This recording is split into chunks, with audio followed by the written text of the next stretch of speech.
She then asked me, were you born in this country? And I was immediately offended. And I said, yeah, I was born in this country.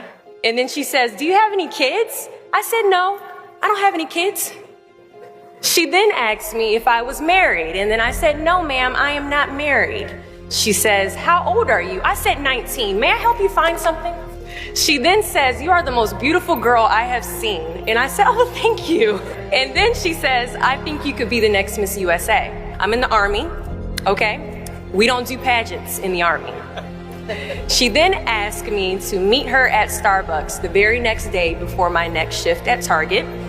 And apparently I was a pretty open-minded 19-year-old because I actually agreed to meet her the very next day. The next day she brought this foot-tall stack of pageant books and proceeds to convince me to enter into a state pageant. So 3 months later, I compete in my first pageant and I lose. I go back the second year, compete in the state pageant. I lose. Go back the third year, compete in the state pageant and lose. Go back the fourth year, compete in the same pageant and lose. I go back the fifth year, y'all, compete in the state pageant and lose. But guess what? I go back the sixth year. Guess what happens? I lose. I called her on the phone and said, you told me I could be the next Miss USA. And she says, Deshauna, keep working, don't quit, keep going back. And in June of 2015, she passes away from leukemia.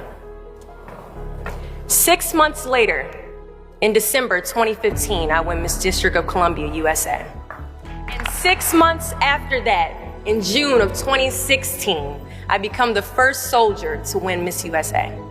At times, our purpose drops in our laps as if the heavens threw it by accident. I ask only one thing of you all today after you leave this building. Do not fear failure, but please be terrified of regret. Giving up is the birth of regret. After you walk out this door, you will receive 100 doors shut, slam in your face. You will have 100 moments that will be filled with someone telling you no, or telling you, thank you for your application, but we regret to inform you that we've chosen a different candidate for this job. You will sit in 100 different interviews and you will not get the job. The reality of life is that we will all hear more no's than we hear yeses. And we will fail a lot, and I mean a whole lot. But what I ask of you today is to not take no for an answer. Don't be afraid of no's. Be afraid of the possibility of a yes that you have prematurely destroyed because you decided to quit before the clock strikes 12. I love a good no. Please tell me no. Telling me no is like adding fuel to a fire that is now set ablaze because of your single no.